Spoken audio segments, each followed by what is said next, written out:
গুনাহ হতে পারে, পাপ হতে পারে, গুনাহের কাজ করতে পারে, কিন্তু আকীদা ঠিক আছে, ওই দলটি যাবে জান্নাতে। কারণ জান্নাতে যাওয়ার জন্য ঈমান থাকা শর্ত।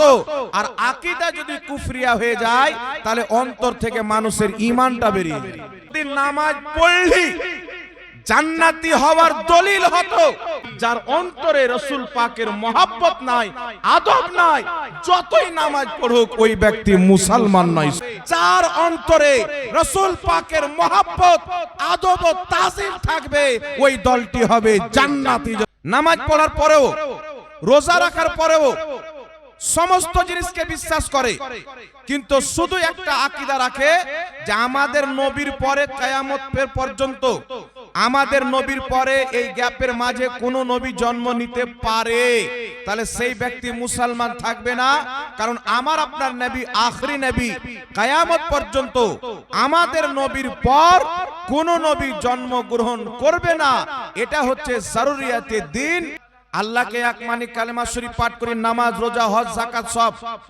এই যে 72 জাহান্নামী ফিরকা হবে, এই 72 জাহান্নামী ফিরকার মসজিদ হবে কি হবে না?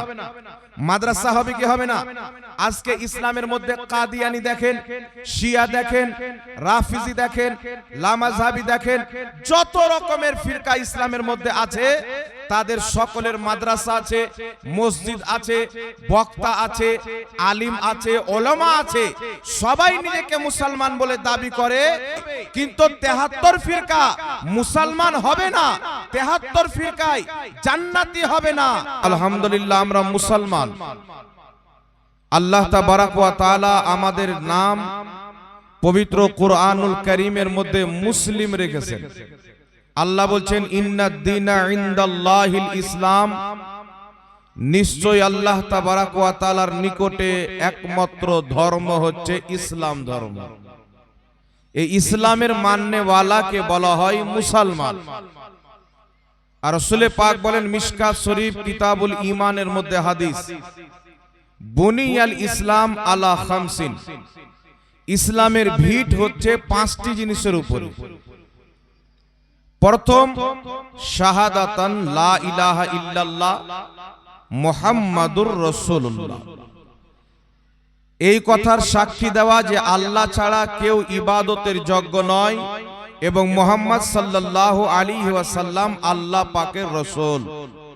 যেই ব্যক্তি আল্লাহ পাককে এক বিশ্বাস করে নিল, মুহাম্মদ সাল্লাল্লাহু আলাইহি ওয়াসাল্লামকে আল্লাহ পাকের আখরি নবী বলে মেনে নিল, আর যত জরুরিয়াতে দ্বীন আছেন এই সমস্ত জিনিসকে বিশ্বাস করলো, ওই ব্যক্তি হয়ে গেল মুসলমান।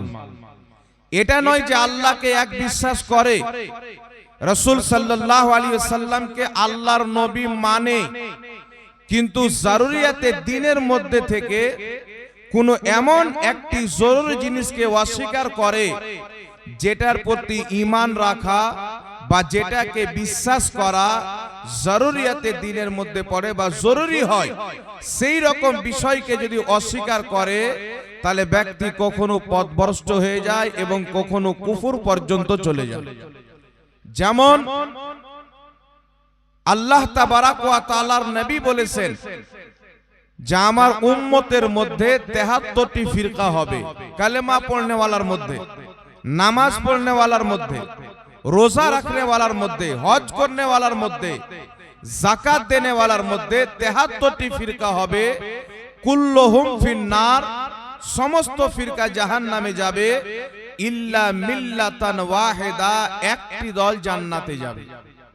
মা আনা আলাইহি ওয়া আসহাবি, যে আমি রাসূলের আকীদায় এবং সাহাবার আকীদায় চলবে তারাই হবে জান্নাতি। জোরে বলুন সুবহানাল্লাহ। তো প্রথম শর্ত কি?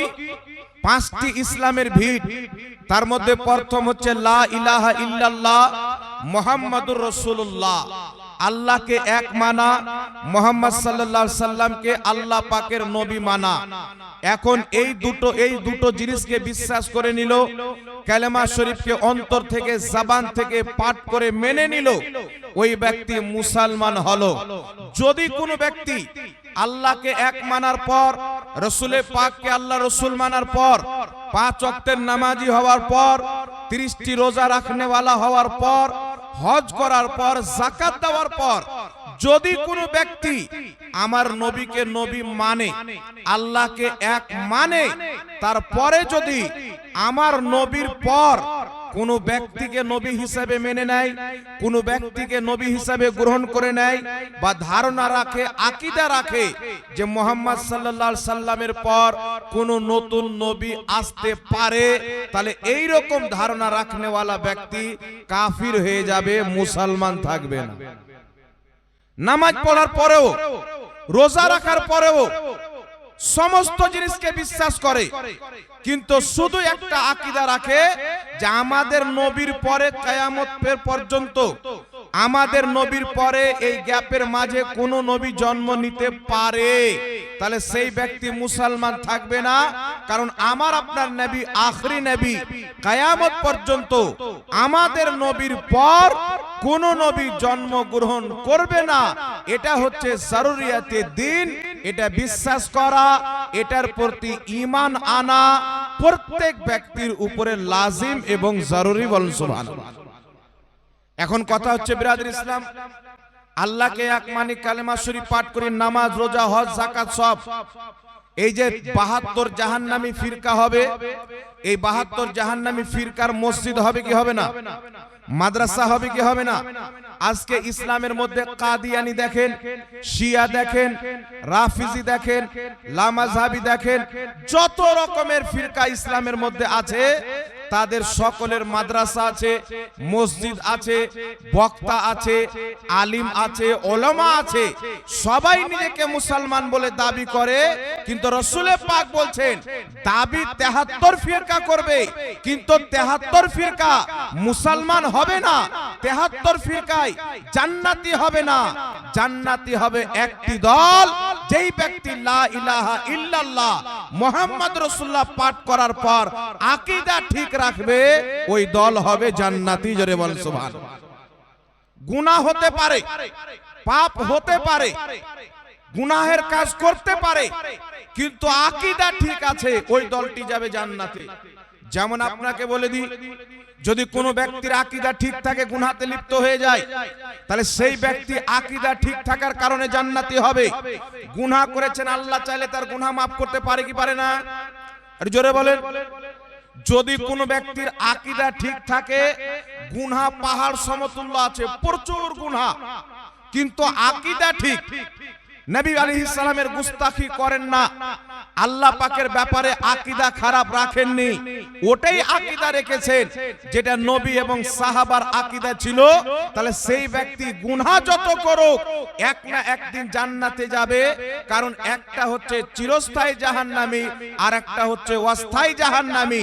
যার আকীদা ঠিক থাকবে, গুনাহ প্রচুর করবে, ওই ব্যক্তি হচ্ছে আপনার অস্থায়ী জাহান্নামী, যদি আল্লাহ তাকে গুনাহের কারণে জাহান্নামে দেয়। আর যেই ব্যক্তির আকীদা খারাপ, কুফরি আকীদা যার মধ্যে পাওয়া যায়, নামাজ পড়ছে, রোজা রাখছেন, হজ করছেন, যাকাত দিচ্ছেন, কিন্তু আকীদা যদি কুফরিয়া হয়, তাহলে ওই ব্যক্তি হলো চিরস্থায়ী জাহান্নামী। কথা বুঝে আসছে বাবা? কথা বুঝতে পারছেন? একটা হলো অস্থায়ী জাহান্নামী, একটা হলো চিরস্থায়ী জাহান্নামী, যাকে আরবিতে বলা হয় দুখুল ফিন্নার, খুলুদ ফিন্নার। একজন ব্যক্তি আহলে সুন্নাত ওয়াল জামাতের আকীদাকে বিশ্বাস করে, কারণ আমার আপনার নবী বলেছেন 73 ফিরকার মধ্যে 72টি জাহান্নামী, একটি জান্নাতি।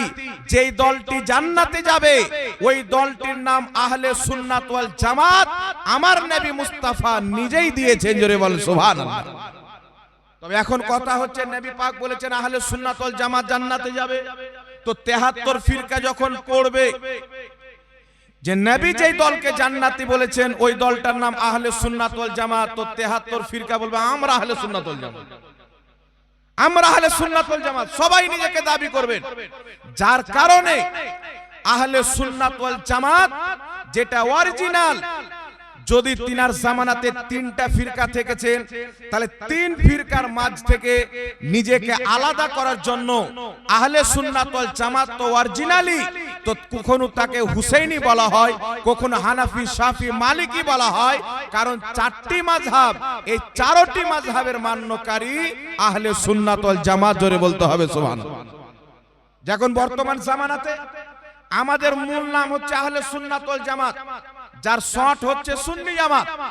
কিন্তু বর্তমান জামানাতে যত বাতিল জাহান্নামী ফিরকা রয়েছেন, সমস্ত ফিরকার মোকাবলাতে আমাদেরকে কেউ কেউ আবার বেরেলভি বলে। বলে কি বলে না? বেরেলভি কেন বলা হয়?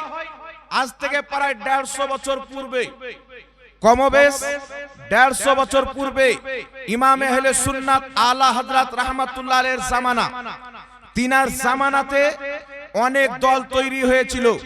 সেই দলগুলি নিজের কিতাবের মধ্যে কেউ লিখেছেন নবীর পরে নবী জন্ম নিতে পারে, কেউ লিখেছেন আল্লাহ মিথ্যা বলতে পারে, কেউ লিখেছেন নবীর জ্ঞান চাইতে শয়তানের জ্ঞান বেশি, কেউ লিখেছেন নবী পাককে যতটুকু ইলমে গায়ব আছেন ততটুকু পশু এবং পাখিকেও আছেন, কেউ বলেছেন নবী মরে মাটির সাথে মিশে গেছেন। এই সমস্ত বাতিল এবং বিদাতি আকীদার বিরুদ্ধে যিনি লড়াই করতে করতে উম্মতে মুসলিমাকে 1000 চাইতে বেশি কিতাব দেখে, কিতাব লিখে দিয়ে উম্মতে মুসলিমার ঈমানের হিফাজত করেছেন, তিনি হচ্ছেন বেরেলির আলা হযরত। জোরে বলতে হবে সুবহানাল্লাহ।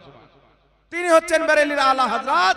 তো তিনি যখন গুস্তাখে রাসূলের জবাব দিলেন কলমের মাধ্যমে, রাসূল পাকের অরিজিনাল শানমান যেটা আল্লাহ কোরআন পাকে বয়ান করেছেন, যেটা হাদিস শরীফের মধ্যে এসেছে, ওই শানমানকে যিনি তুলে ধরলেন, সেই আলা হযরত যখন নবী মুস্তাফার ইজ্জতের দিফা করলেন, নবী মুস্তাফার আজমতের হিফাজত করলেন, ওই সময়তে উনার যারা মান্যকারী 72 জাহান্নামী ফিরকার মোকাবেলায় তুলনায় উনার মান্যকারীকে বেরেলভি বলা লাগলো। কথা বুঝতে পারছেন? তখন উনার মান্যওয়ালাকে কি বলতে আরম্ভ করলো? বেরেলভি বলতে লাগলো। বেরেলভি আমরা নিজে থেকে নামটা রাখিনি, বাতিল ফিরকা আলা হযরতকে মানার কারণে বেরেলভি বলে।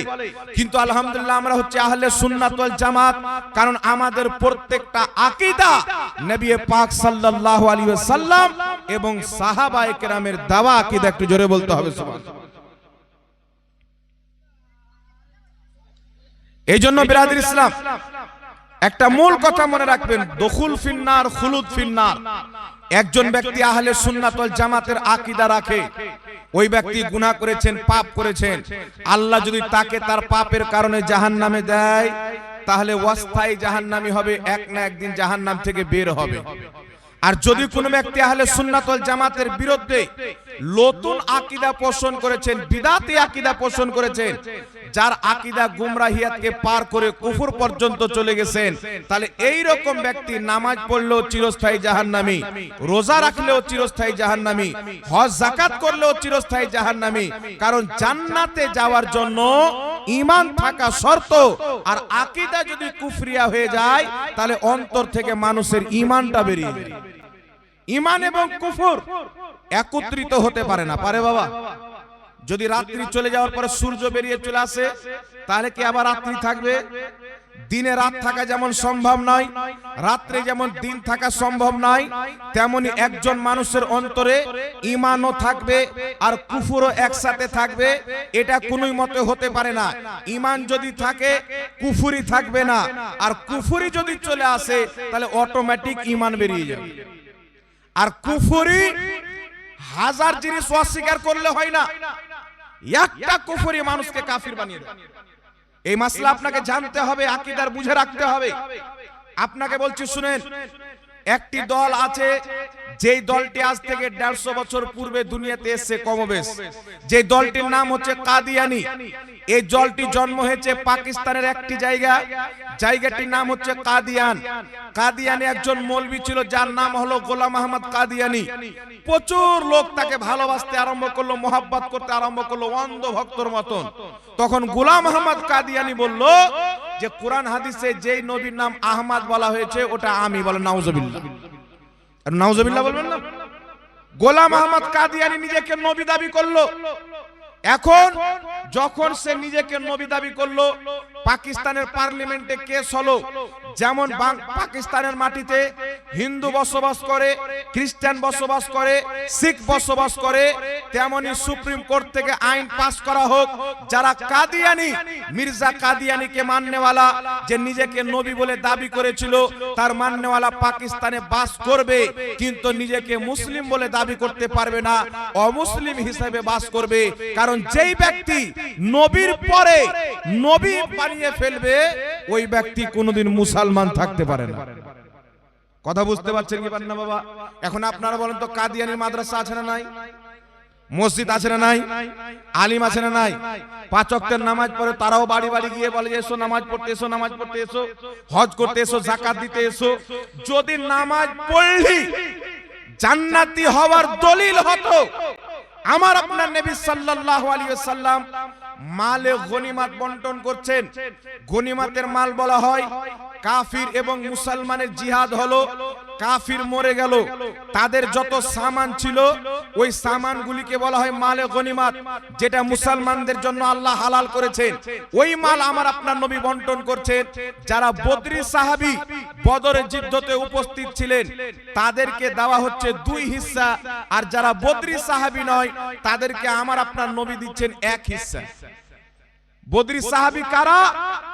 যখন 313 জন সাহাবা ছিলেন, হাজারো কাফিরের মোকাবেলাতে বদরের ময়দানে আল্লাহর নবী সাল্লাল্লাহু আলাইহি ওয়াসাল্লাম 313 জন সাহাবা সৈনিককে নিয়ে যুদ্ধের ময়দানে হাজির করে দোয়া করেছিলেন, আল্লাহ আজ যদি এই 313 জন সাহাবী কামিয়াব না হতে পারে, জয়লাভ না করতে পারে, ফাতহ না হাসিল করতে পারে, এই জমিনের মাটিতে তোমার ইবাদত হবে না। আল্লাহ পাক বলেছিলেন, মাহবুব 313 জন তোমার আমার মাননেওয়ালা, বিপক্ষে হাজারো কাফির, তাদের কাছে অস্ত্র আছে, তাদের পেটে খাবার আছে, তাদের কাছে সওয়ারি রয়েছে, কিন্তু 313 জন সাহাবী যে আমি আল্লাহর গোলাম, তোমার উম্মত, সেই 313 জন সাহাবী যাদের পেটে আল্লাহ পাকের মহব্বত, যাদের অন্তরে রয়েছেন, রাসূল পাকের ভালোবাসা রয়েছেন, আল্লাহ বলেছিলেন, মাহবুব ময়দানে নামানোর দায়িত্ব তোমার, আর যুদ্ধ জয়লাভ করার দায়িত্ব আমি খোদার। জোরে বল সুবহানাল্লাহ।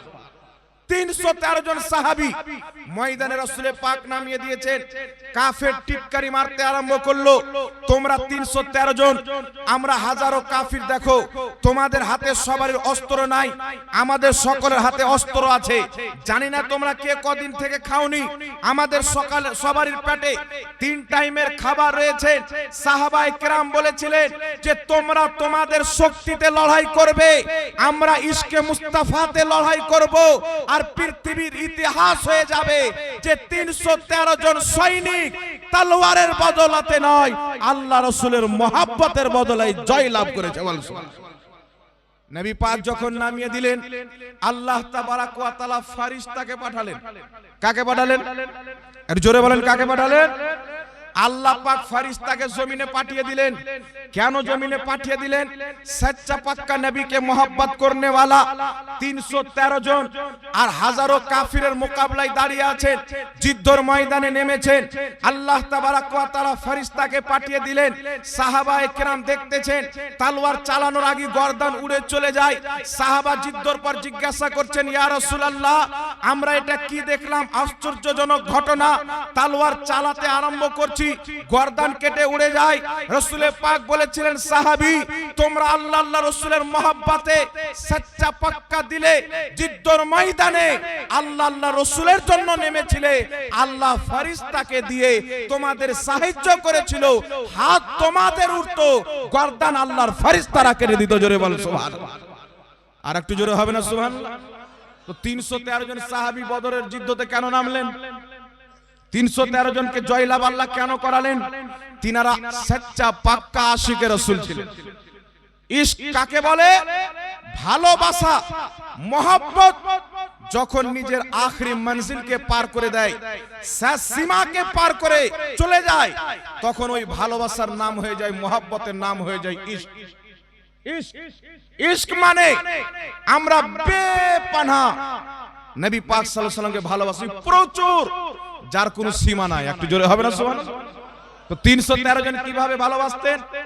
আজকে কোটি কোটি মুসলমান আমাদের এই অবস্থা রয়েছেন। আমরা তো নিজেকে আশিকে রাসূল বলি, কিন্তু 313 জন কেমন আশিকে রাসূল ছিলেন, যাদের সহযোগিতার জন্য আল্লাহ আসমান থেকে ফেরেশতা পাঠিয়ে দিয়েছিলেন। এই আশিকে রাসূলদের মাদাদ সাহায্য আল্লাহ এই জন্য করেছিলেন, তিনারা নবীকে মুহাব্বত করেছিলেন নামাজের মাধ্যমে, রোজার মাধ্যমে, হজ যাকাতের মাধ্যমে। হারাম থেকে তিনারা বেঁচে হালাল পথে চলে নবী মুস্তাফার প্রত্যেকটা সুন্নাতে আমল করার পর তিনারা নিজেকে ইশকে আশিকে রাসূল বলেছিলেন। জোরে বলেন সুবহানাল্লাহ। কিন্তু আমরা আশিকে রাসূল বলি কিন্তু নামাজ পড়ি না, আছে না নাই বাবা? আশিকে রাসূল বলি, রোজার টাইমে রাস্তায় দেখতে চায়ের দোকানে তিরপাল টেঙে বিড়ি খায়। একটা লোক এসে বলছেন, হুজুর রোজা যদি আমাকে বলেন 3 দিন না খেয়ে থাকতে থেকে যাবো, কিন্তু যদি বিড়ি না খাই তাহলে থাকা যাবে না। তো এইরকম তো আশিকে রাসূলের অবস্থা। কিন্তু বিরাদ ইসলাম, যেটা আপনাকে বুঝাতে চাইলাম, ওই 313 জন সাহাবী ওই অবস্থায় আল্লাহ পাকের দ্বীনের জন্য জিহাদ করেছিলেন। তাই নবী মুস্তাফা মালে গনিমত বন্টন করছেন, ওই বদরি সাহাবীকে 2 হিস্সা দিচ্ছেন, আর যিনারা বদরি সাহাবী নাই তিনাদেরকে 1 হিস্সা দিচ্ছেন। তো হঠাৎ করে একজন ব্যক্তি বলছেন, ইয়া রাসূলুল্লাহ ইত্তাকিল্লাহ, হে আল্লাহর রাসূল আপনি আল্লাহকে ভয় করেন। সে কিন্তু আল্লাহর রাসূল বলেছিলেন, মুহাম্মদ ইবনে আব্দুল্লাহ বলেননি। তিনিও কিন্তু আল্লাহর রাসূল বলেছিলেন, ইয়া রাসূলুল্লাহ বলেছিলেন। অর্থাৎ তিনিও বলতেন যে আমি আপনাকে আল্লাহর রাসূল মানি। একটু জোরে হবে না সুবহানাল্লাহ? ইয়া রাসূলুল্লাহ ইত্তাকিল্লাহ, হে আল্লাহর রাসূল আল্লাহকে ভয় করেন, ইনসাফ করেন। এই কথা যখন বললেন, নবীর চেহারা লাল হয়ে গেলেন। আল্লাহর নবী বললেন, বেয়াকুফ পাগল, আমি যদি ইনসাফ না করি তো পৃথিবীতে ইনসাফ কে করবে? এই দুনিয়া থেকে যখন ইনসাফ উঠে যাচ্ছিল, সৃষ্টি করেছেন আল্লাহ আর পূজা করত পাথরের, তৈরি করেছেন আল্লাহ, পূজা করত চন্দ্রর, তৈরি করেছেন আল্লাহ, পূজা করত সূর্যর। আরে নবী মুস্তাফা এসে ইনসাফ শিখিয়েছেন, যে তোমাকে বানিয়েছে, সৃষ্টি করেছেন, ওই খোদার ইবাদত করে। এটা সবচাইতে বড় ইনসাফ, সবচাইতে বড় ইনসাফ। বান্দা যদি আল্লাহকে বাদ দিয়ে কোন পাথরের ইবাদত করে, কোন মূর্তির ইবাদত করে, সেই ব্যক্তি সবচাইতে বড় না ইনসাফ। আর ইনসাফ সবচাইতে বড় এটা হলো যে আমাকে বানিয়েছেন, আমি তারই ইবাদত করব। আমাদের সকলকে কয়জন বানিয়েছেন বাবা? একজন না দুইজন? জোরে বলেন। এক আল্লাহ আমাদেরকে বানিয়েছেন। মুনাফিক বলছেন, ইয়া রাসূলুল্লাহ ঈদিন ইনসাফ করেন, ইত্তাকিল্লাহ আল্লাহকে ভয় করেন। নবী পাকের চেহারা লাল। হযরত ওমর ফারুক বলছেন, হুজুর আপনি একবার অনুমতি দেন, গর্দন মেরে দেব। হযরত ওমর ফারুক নবী মুস্তাফার চুল পরিমাণে বেয়াদবি সহ্য করতেন না। উনি সচ্চা আশিকে রাসূল। হযরত ওমর ফারুক বলছেন, হুজুর বলেন তার গর্দান মেরে দিব।